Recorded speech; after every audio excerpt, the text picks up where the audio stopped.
오늘 주님께서 주시는 하나님의 말씀은 갈라디아서 5장입니다. 근데 하나님의 말씀을 읽을 때 우리 다 같이 일어서서요. 하나님의 말씀을 함께 봉독하겠습니다. 갈라디아서 5장 16절에서 18절 그리고 22절에서 25절입니다. 갈라디아서 5장 16절 내가 이르노니 너희는 성령을 따라 행하라. 그리하면 육체의 욕심을 이루지 아니하리라. 육체의 소욕은 성령을 거스르고 성령은 육체를 거스르라니 이 둘이 서로 대적함이라. 너희가 원하는 것을 하지 못하게 하려 함이라. 너희가 만일 성령의 인도하시는 바 되면 율법 아래에 있지 아니하리라. 오직 성령의 열매는 사랑과 희락과 화평과 오래 참과 자비와 양선과 온유와 충성과 절제이니 이 같은 것을 금지할 법이 없느니라. 그리스도 예수의 사람들은 육체와 함께 그 정욕과 탐심을 십자가에 못 박았느니라. 풀은 마르고 꽃은 시드나 하나님의 말씀은 영원히 서리라. 아멘. 기도드리겠습니다. 아버지, 성령으로 임하소서. 성령으로 나타나 주옵소서. 우리 안에 계시는 하나님의 영에 민감하며 예수를 바라고 사모하고 동행하는 우리 모두 되도록 우리 마음 깊은 곳을 이 시간 조명하여 주옵시고 하나님 우리 삶의 모든 영역에서 복음이 능력으로 나타나게 하옵소서. 사람이 생각이 말로 나오는 것을 막으시고 오직 하나님의 말씀, 십자가의 은혜 전하게 하옵소서. 모든 방해와 교만으로부터 보호하여 주옵시고 이 모든 말씀 예수님의 이름으로 기도드립니다. 아멘. 제가 지난 신앙생활을 돌이켜볼 때요. 저를 예수님으로 인도하시고 양육하시고 영적 영향력을 주신 분들은 돈이 많으신 분들이 아니셨어요. 재능이 많으셨던 분들도 아니셨던 것 같습니다. 교회에는요, 은사가 많으신 분들이 있으세요. 근데 은사가 많으신 분들을 보게 되면 부럽습니다. 그런데 존경하게는 만들지 못하더라고요. 부러운 것과 존경하는 것은 좀 다른 면이 있는 것 같습니다. 나를 존경하게 만들었던 분들은요, 성령의 열매를 맺으셨던 분들이더라고요. 성령의 열매를 맺는다는 거 아주 중요한 일이에요. 우리는 존재적으로요, 성령의 열매를 맺을 만한 사람이 못 됩니다. 우리가 사랑하고 또 사랑해야 되는 가족들도요, 돌이켜보니 너무나 미안하고 잘못한 것도 많고 아쉬운 것도 참 많더라고요. 우리 가족도 제대로 사랑하지 못하는 우리가 어떻게 성령의 열매를 맺겠습니까? 그런데요, 예수님께서 맺게 하세요. 예수님께서 바꾸시더라고요. 이렇게 철저하게 자기 중심적으로 가장 사랑해야 하는 가족에게 가장 큰 아픔을 주는 우리가 예수님 때문에 성령의 열매를 맺는다는 거예요. 성령의 열매하면 딱 떠오르는 게요. 청년부들도 그렇고 성령의 9가지 열매를 다 외우냐 안 외우냐의 중심적이에요. 다 외우시나요? 어렸을 때 기억나요. 사랑과 희락과 화평과 오래 참음과 자비와 양선과 온유와 절제와 충성 9가지. 그런데 이거 외우냐 안 외우냐가 중요한 게 아니고요. 이 성령의 열매를 맺고 사느냐가 중요합니다. 성령의 열매가 맺기 힘든 것은 안타깝게도 많은 그리스도인들이 성령의 열매를 맺는 것과 구원은 별개의 문제라고 생각을 해요. 구원은 믿음으로 받았지만 성령의 열매는 맺으면 좋고 못 맺으면 뭐 또 어쩔 수 없고 이렇게 주변에 보면요. 특히 이렇게 여자 자매님들은 내가 진짜 앞으로 3개월 동안 딱 10파운드만 빼면 내가 맛있는 거 산다 막 이게 서원을 할 때도 있어요. 근데 우리 지나게 돌이켜 봤을 때 내가 다시 한 번만 더 내 아내와 내 남편과 싸운다면 내가 모든 교인들에게 밥을 산다. 하신 적 있으신가요?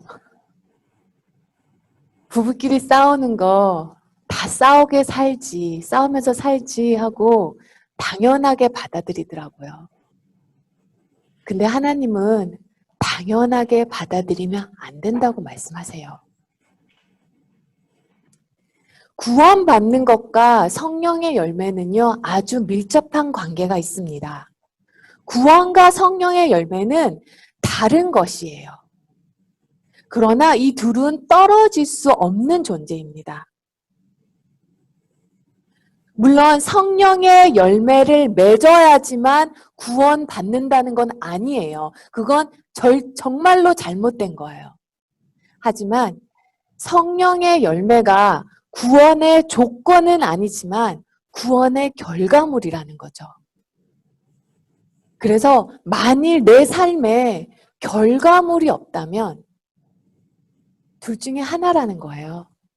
예수님을 알지 못하던가 예수님과 동행하고 살고 있지 못하던가. 성령의 열매는 맺든지 안 맺든지 상관없다고 그냥 넘어가야 될 문제가 아니라는 겁니다. 손종호 장로님께서 인터뷰에서 이렇게 말씀하셨어요. 한국 교회는 타 종교에 비해 비교되지 않을 만큼 봉사와 구제를 많이 하는데 왜 그렇게 하면서도 호감을 얻지 못할까요? 그렇게 많은 선교사를 파송하고 그렇게 많은 구제를 하는데도 왜 그럴까요? 라는 질문에 이렇게 대답하셨어요. 그것은 신자와 교회가 정직하지 않기 때문이다. 봉사를 많이 하면서 동시에 불법과 편법도 행하기 때문에 사람들에게 호감을 얻지 못한다고 합니다. 만일요, 예수를 믿어서 착해지잖아요. 예수 믿어서 정직해지잖아요.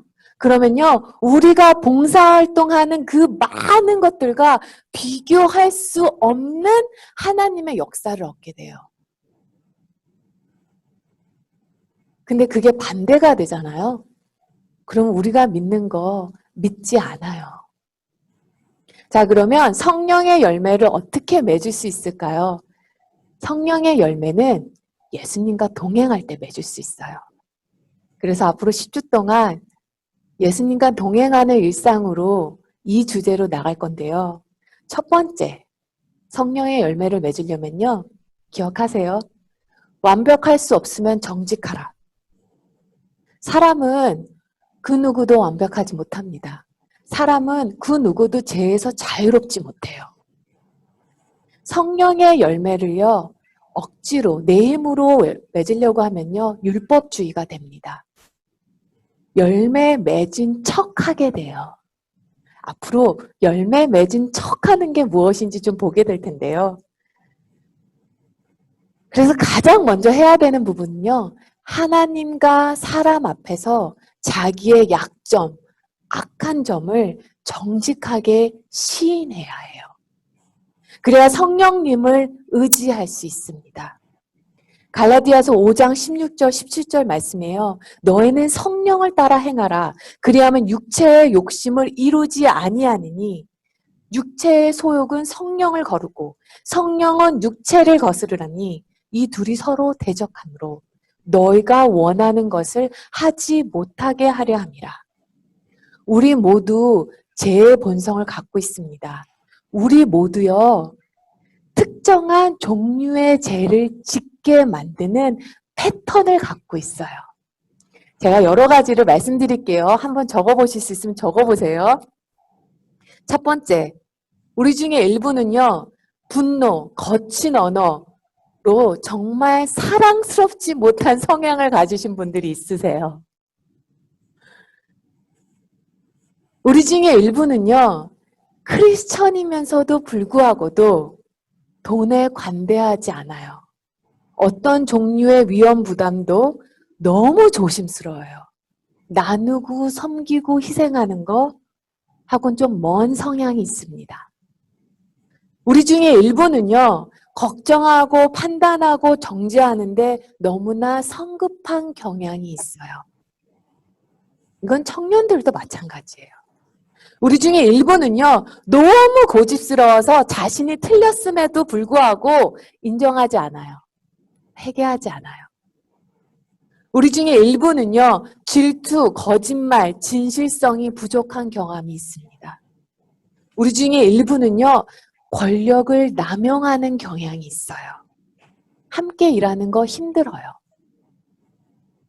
우리 중에 일부는 항상 자신을 다른 사람과 비교하는 경향이 있습니다. 그런 분들은요, 지나치게 헌신해요. 우리 중에 일부는요, 겁쟁이입니다. 저희가 성령의 열매를 보면요, 사도 바울은요, 주제를 단수로 썼어요. 성령의 열매들이라고 하지 않고 성령의 열매는 단수로 한다며요. 그 다음에 9가지를 리스트를 합니다. 이건 문법적으로 사실 잘못된 거예요.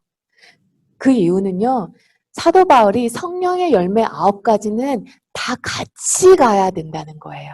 예를 들어요. 어떤 분이 너무 착하세요. 너무 스윗하세요. 그런데 충성심과 용감함은 없어요. 착하긴 한데 충성과 용감함이 없으면 어떻죠? 의리가 없죠. 착하긴 한데 진리와 용감함이 없으면 충신은 될 수가 없습니다. 나라에게도 하나님에게도.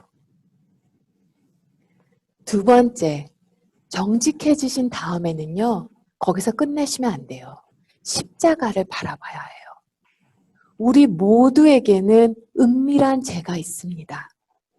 우리 중에 일부는요, 분을, 화를 꾹꾹 담고 살아요. 우리 중에 일부는요, 항상 남들로부터 마음이 상해요. 항상 자기가 피해자예요. 항상 아무도 나를 사랑하지 않는다고 느낍니다. 이 모든 것이요, 사랑이 부족해서 그렇고 기쁨이 부족해서 그렇고 화평, 인내, 자비, 양성, 충성, 온유, 절제가 부족해서 그래요. 이런 우리가 자기 가족도 제대로 사랑하지 못하는 철저하게 자기중심적인 우리가 성령의 열매를 맺게 되는 것은요, 십자가의 은혜로 우리 안에 오신 성령님 때문입니다. 그래서 성령의 열매예요. 성령님은 하나님이십니다.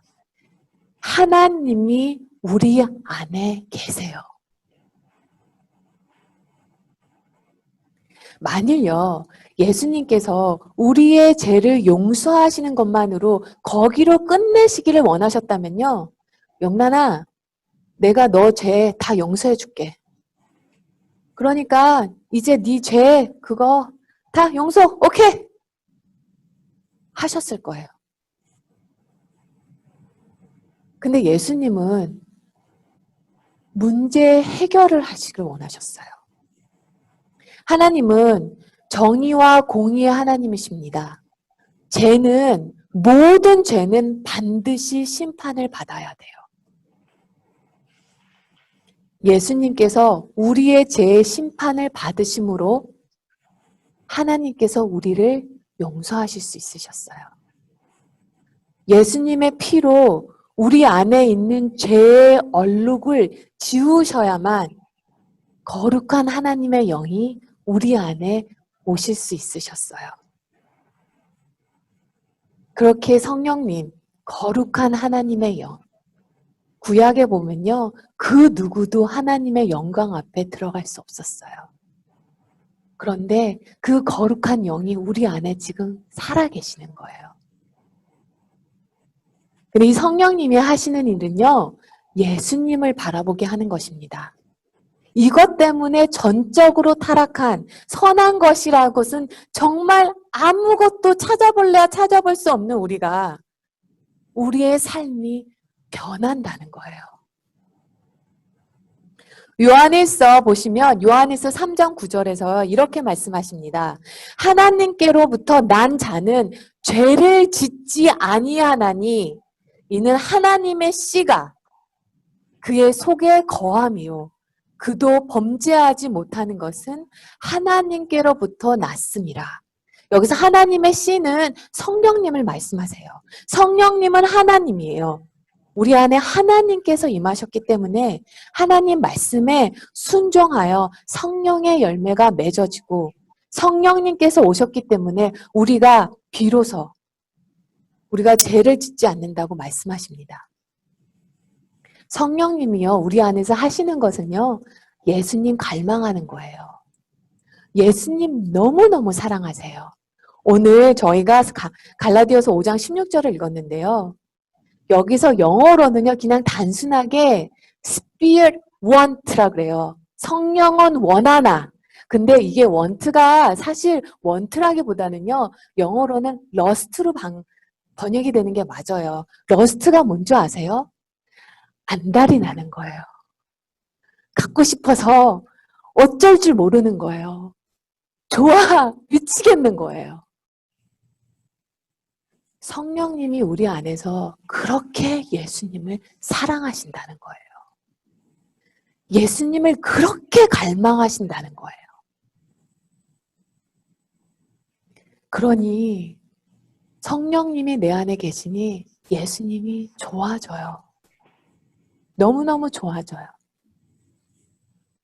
예수님 원하는 거 나도 갈망하게 되고요. 예수님 바라는 거 나도 바라게 되고요.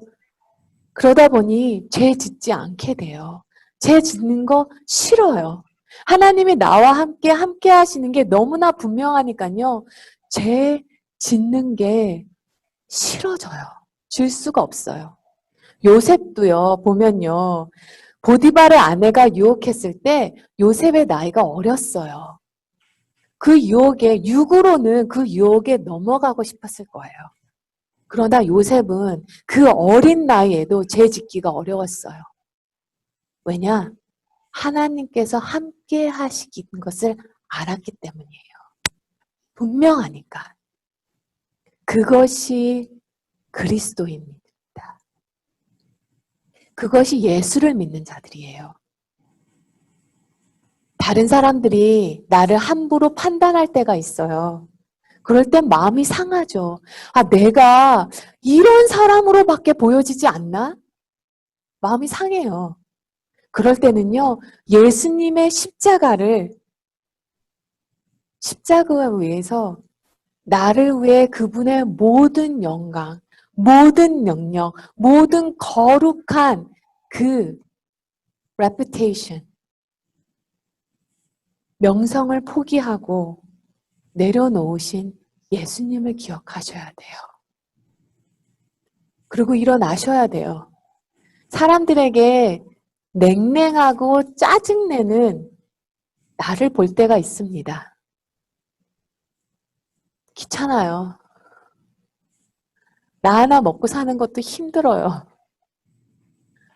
그럴 때는요, 십자가에서 주님을 외면하고 조롱한 자들을 그들을 위해서 자신을 내어주신 예수님을 보셔야 돼요. 내가 불안함과 두려움에 빠졌을 때는요, 나를 위해 가장 끔찍한 죽음을 선택하신 몸이 찢겨지는 그 길을 선택하신 예수님을 기억하셔야 돼요. 우리가 죄 짓는 이유는요, 예수님에게 눈이 열려 있지 않기 때문입니다. 창조주 하나님께서 유글의 모습으로 오셔서 나를 위해서 하신 그 사랑을 기억해야 돼요. 예수님께서 제가 승진하고 못하고를 위해서 십자가에서 죽으셨겠습니까? 예수님께서 제가 10,000불, 20,000불 더 벌까 안 벌까 때문에 십자가에서 죽으셨겠습니까? 예수님께서 내 자녀가 좋은 대학에 들어가나 안 들어가나를 위해서 십자가에서 죽으셨겠습니까? 더 큰 거를 위해서 죽으셨어요. 예수님은 더 궁극적인 목적, 그 궁극적인 문제를 해결하기 위해서 십자가에서 돌아가셨어요. 바로 죄의 문제를 해결하기 위해서요.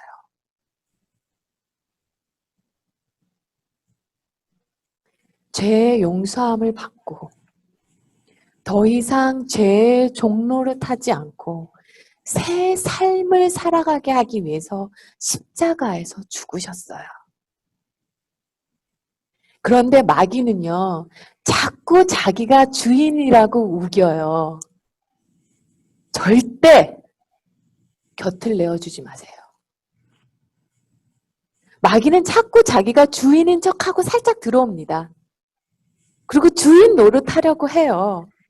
우리는 이미 우리는 이미 예수님께서 나의 주인 되신 것다는 걸 알고 예수님의 나의 주인인 걸 알아요, 머리는. 그런데요, 내 몸, 내 눈, 내 귀, 내 욕망은요, 여전히 나의 옛 주인에게 익숙해져 있어요. 그래서 옛 주인이 나한테 이렇게 얘기를 하면요, 그쪽으로 이렇게 쏠려요. 이렇게 쏠릴 때에는요, 한 가지 방법밖에 없어요.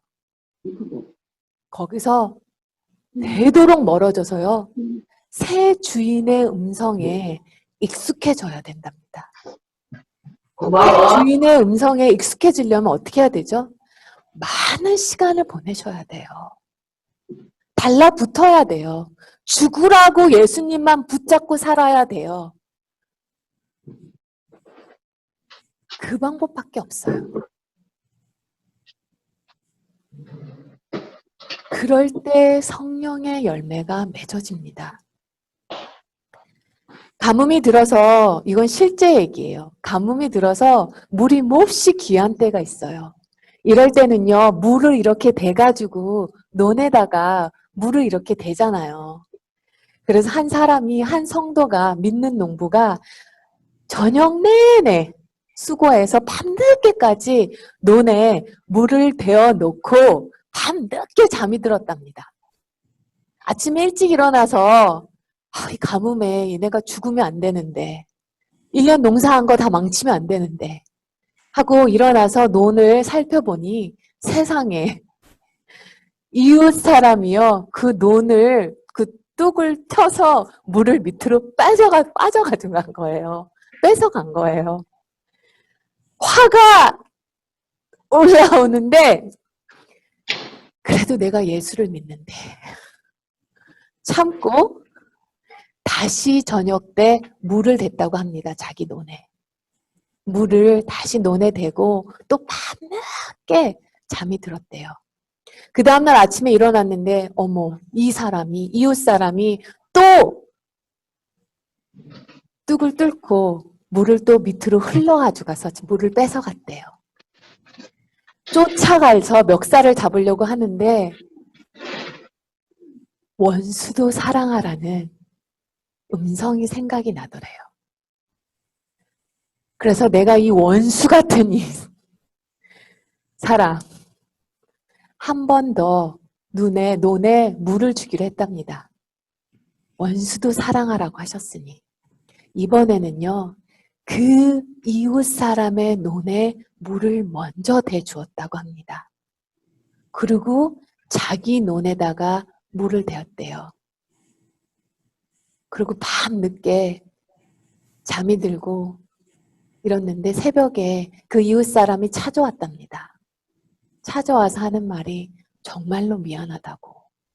내가 요즘에 지병으로 인해서 도저히 물을 댈 힘은 없고 1년 농사 다 망칠 수는 없고 그래서 잘못하는 줄 알면서 내가 당신을 모르냐고 잘못하는 줄 알면서도 농사 망치기 싫어서 그렇게 했다고 죄송하다고 그러면서 하는 말이 그런데 예수를 믿으면 이렇게 살 수 있습니까? 나도 교회를 다녀보렵니다. 이렇게 원수가 될 수 있었던 사람을 예수님으로 인도했다고 합니다. 사랑하는 성도 여러분, 한번 상상을 해보세요. 원수도 사랑하는 사람, 모든 상황에서 기뻐하는 사람, 범사에 감사하는 사람, 어떤 일에도 낙심하지 않는 사람, 두려움과 염려가 없는 사람, 은밀한 죄 짓지 않는 사람, 고난도 축복이라고 여기는 사람, 이 사람이 내 옆에 지금 있다고 생각을 해보세요.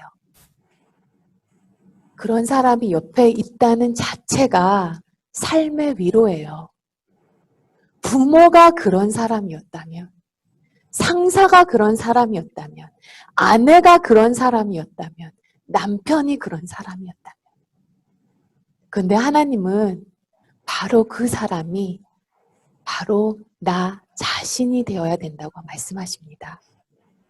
사랑하는 성도 여러분, 지금 직장, 학교, 교회, 가정, 사업장에서 우리가 진정으로 주님 안에서 거하는 자로 살아가는 그 자체가요, 하나님의 일을 하는 것입니다. 기도드리겠습니다.